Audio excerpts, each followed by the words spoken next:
Hey Phantomaniacs, welcome to the newest unboxing here on the Needless Things YouTube channel. Today we are taking a look at the GI Joe Retro Series Awe Striker, complete with crankcase, a modern version of that guy, and the old Hasbro logo right there. Now this is showing up at Walmart stores now. I was fortunate enough to get my pre-order in and actually have my pre-order fulfilled, so I got this thing through the mail. I'll still be keeping an eye out in stores because I wouldn't mind having a couple of extras, but they are hitting now, so keep your eyes open. Top of the box, we've got the flat black with Awe Striker, GI Joe. Note the lack of Real American Hero. I don't love it, but I understand it, I guess. When you're marketing a toy line like this across the world, I get it. Like I said, I don't love it, but I get it.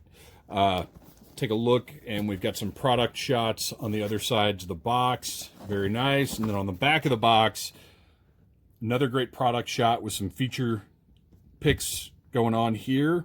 And then the worst file card in the history of toys, basically just garbage. I have no use for this file card. This 5-language thing is, and again, I get it, but I don't like it. This is awful. Nobody's going to save these. This is just an eyesore. So let's go ahead and open this thing up because I am quite curious to see just how assembled this Awe Striker is in this box, which, by the way, features this gorgeous art. I've got a couple of nitpicks, obviously, about the packaging, but this is a GI Joe toy that you can find on shelves right now with phenomenal art on the front. That alone makes me happy. The fact that I can go into a store and buy GI Joe toys right now is wonderful. So I don't want to bury that under the various little nitpicks that I have. So let's go ahead and take our trusty 1964 box cutter, slice right through that tape, and take a look at this Joe vehicle that was a staple of the cartoon and the franchise in general, from Real American Hero on. We've got this nice cardboard tray inside, keeping everything safe and secure.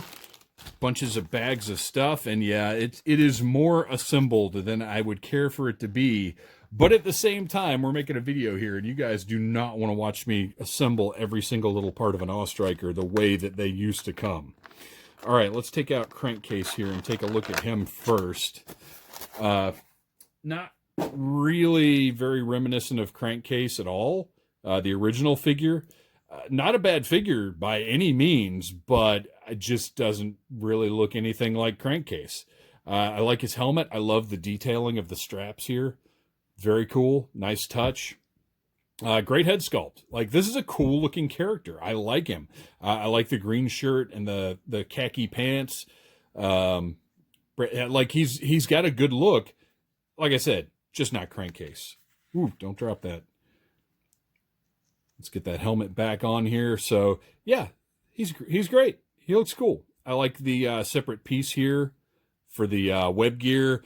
I hate, however, I don't understand this, and I pointed this out in the His Tank video, which if you haven't watched it yet, please go check it out. What is this? What is this stupid mid-abdominal joint? This looks absolutely terrible. Why don't we take this exact joint and move it down to the waist so it's not destroying the profile like this? I don't understand this for the life of me. It just doesn't make any sense aesthetically. It totally breaks up the profile of the figure. Put this joint down here, Hasbro, and everybody. And also, let's get rid of cut joints at the waist, because that's terrible too. All right, let's try and get his web gear back into place. There we go. All right, so Crankcase's Irish cousin, I guess. We'll set him to the side and start opening these bags up and see what we've got to assemble. Because really, the most exciting part of new GI Joe vehicles was always assembling them. I love putting these things together. They were like model kits for simpletons. I wanted to be good at models, and I never was, because I never wanted to paint them. I didn't want to deal with glue. It just wasn't... that aspect of models wasn't appealing to me, but I love putting things together. So vehicles in the 80s were perfect for me because they, you just snap a bunch of pieces together and you're good to go. Now, on the original, oh, there we go, the canopy isn't quite assembled. On the original Awe-Striker, all of these little separate pieces here were separate pieces in the box. We'll take that. All of this stuff had to be put together, had to be assembled. Now, we pull it out, and these little pieces had to be put in, and this had to be attached. It was a very, very different process back in the day. But, it looks great. I like the different colors we've got here. We've got a lighter gray and a darker gray, so that looks nice. That's a nice touch. Let's see if this engine cover, I believe on the back of the box, it showed the engine cover still being removable, and it sure enough is. Very cool. Always like being able to see the inner workings of those GI Joe vehicles. That was a nice touch. So here we have, this is a pretty exact reproduction of the original chassis, a much different green color than I remember, and also a flatter green. I believe the original Awe-Striker was glossier than this, but it was definitely a different shade of green. But this still looks good.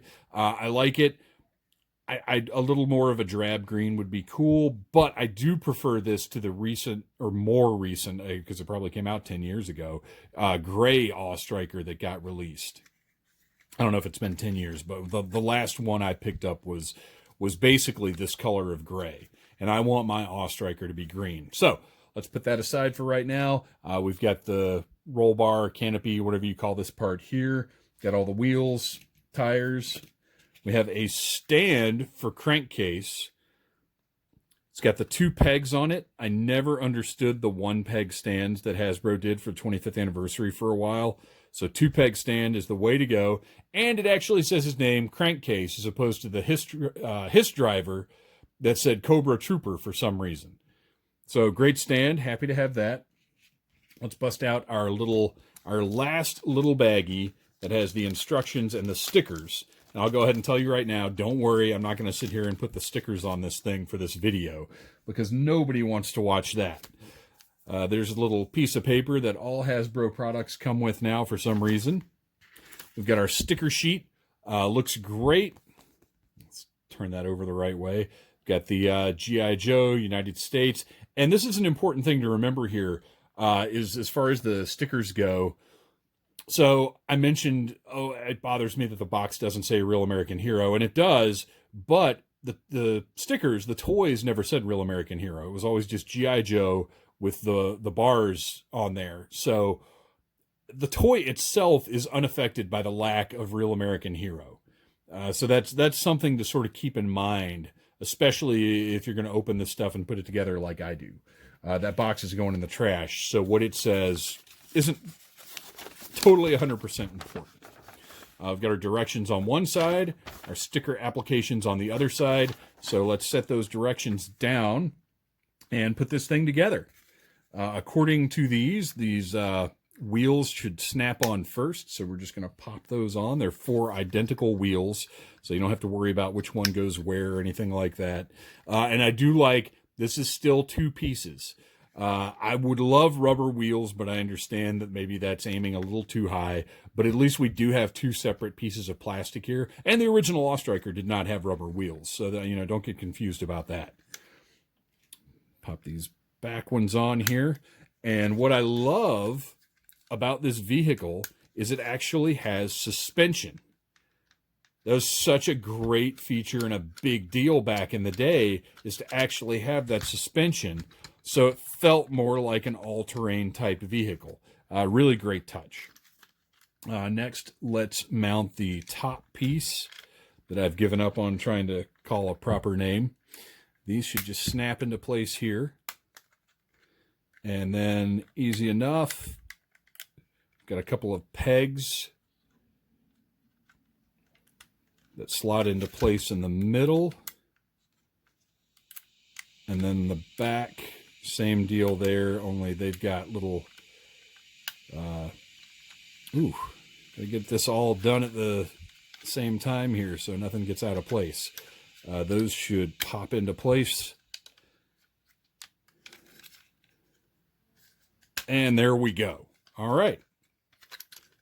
We get our roll cage. Roll cage? Is that the right term for this thing? I feel like the old, because the original Awe-Striker had, on the blueprints, it had actual blueprints that pointed out all the different parts, which is how I learned most of what I know about cars, which isn't much, from GI Joe blueprints. I think that's a roll cage. That sounds good to me, right? All right, next up we have our antenna. They don't have a specific way to go in. It doesn't look like. They've just got that little clip right there, so we're just going to jam them in and be good to go. And then we've got our cannon, which fortunately does not, let's scoot this out of the way so we can take a closer look at this cannon.